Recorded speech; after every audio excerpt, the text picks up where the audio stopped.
Assalamualaikum warahmatullahi wabarakatuh.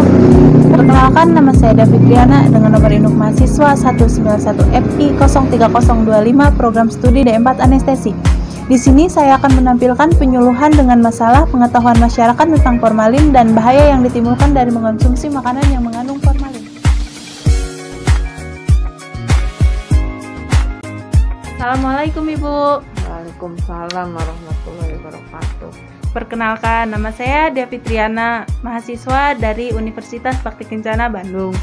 Tujuan saya di sini adalah untuk mengedukasi masyarakat, khususnya keluarga Ibu, terkait bahaya mengonsumsi makanan yang mengandung formalin.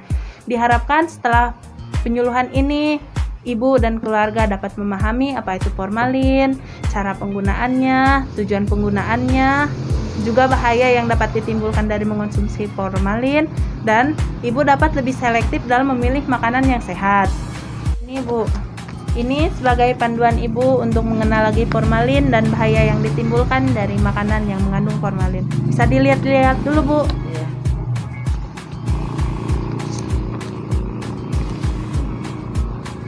Sambil dilihat-lihat ya Bu. Iya. Saya mau nanya Bu, Ibu tahu formalin itu apa Bu? Tahu sedikit, katanya sih suka dipakai untuk pengawet makanan. Oh iya Bu. Biar saya luruskan ya Bu ya. Jadi formalin itu adalah zat yang tidak berwarna tapi memiliki bau yang menyengat. Yang tadi disebutkan oleh Ibu, fungsinya itu memang untuk pengawet tapi tidak untuk makanan Bu. Formalin itu digunakan sebagai pengawet jenazah, pengawet kayu agar tidak lapuk, terus sebagai bahan pertanian juga bisa, terus sebagai alat pembersih lantai, terus sebagai cairan pencuci piring. Memang banyak fungsi formalin itu, tapi tetap formalin itu tidak untuk dikonsumsi karena sifatnya adalah racun bagi tubuh. Formalin akan mengakibatkan berbagai macam masalah kesehatan. Bahaya utamanya dari mengonsumsi formalin adalah dapat mengakibatkan kanker, dan bahaya jangka pendeknya apabila tertelan, mulut akan terasa terbakar, terus sakit yang teramat sangat pada perut, mual, muntah disertai oleh diare. Dan jangka panjangnya atau kroniknya itu jika tertelan secara terus-menerus dapat mengakibatkan kerusakan hati. Seperti yang kita ketahui, hati itu berfungsi untuk mengeliminasi racun dari dalam darah. Apabila racun secara terus-menerus masuk ke dalam tubuh, maka hati pun akan mengalami penurunan fungsi. Penggunaan formalin dalam jangka panjang juga dapat mengakibatkan kerusakan pada ginjal, otak, jantung, dan susunan saraf pusat. Biasanya sering dicampur oleh formalin antara lain adalah mie basah, sosis, bakso, tahu, tempe, ikan asin, dan ayam. Seperti yang diketahui, makanan-makanan tersebut adalah makanan yang umum dikonsumsi oleh masyarakat. Maka resiko formalin masuk ke dalam tubuh pun akan meningkat. Ciri-ciri makanan yang mengandung formalin antara lain adalah tidak rusak disimpan 3 hari dalam suhu ruangan dan 15 hari di suhu dalam lemari pendingin. Terus apabila itu mie, teksturnya itu akan tidak mudah putus, memiliki warna yang lebih mengkilap dan tidak lengket. Apabila itu tahu akan bertekstur agak keras dan kenyal. Apabila itu ikan, insangnya itu akan berwarna kecoklatan dan dagingnya pun akan berwarna putih bersih.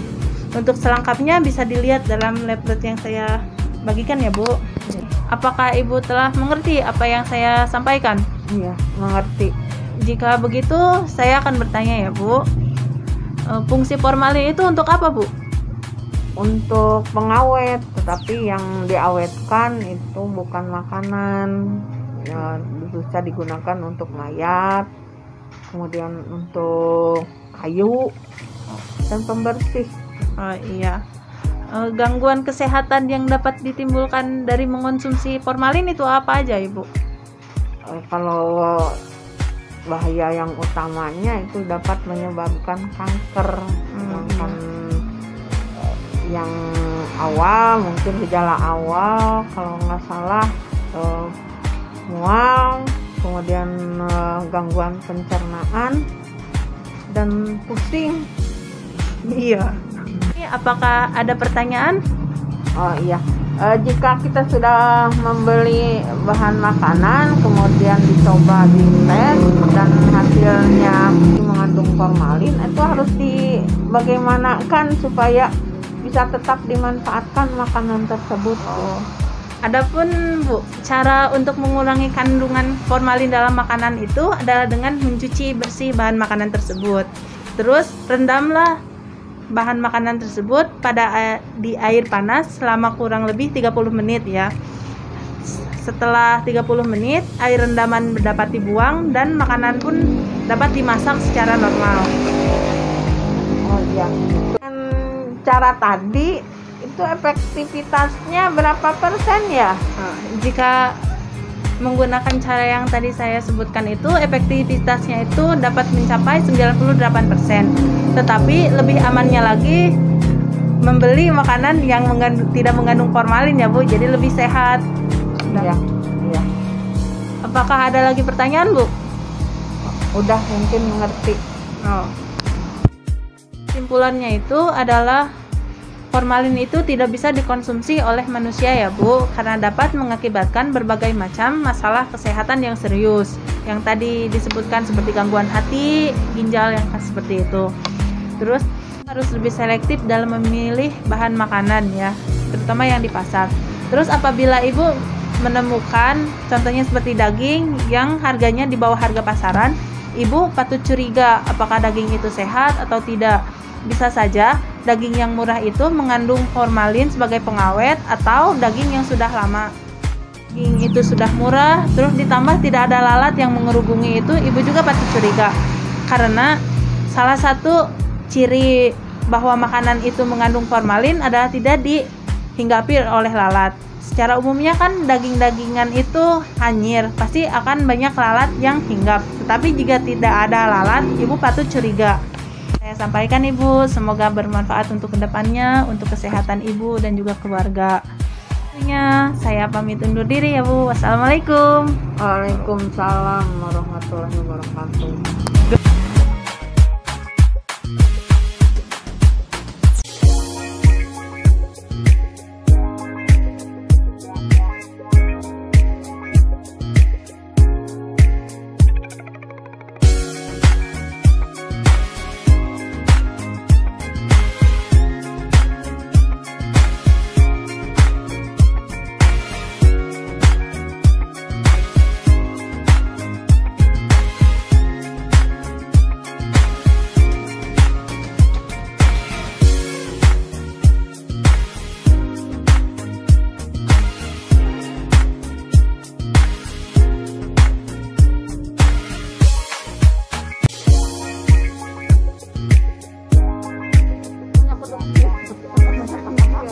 Assalamualaikum Ibu.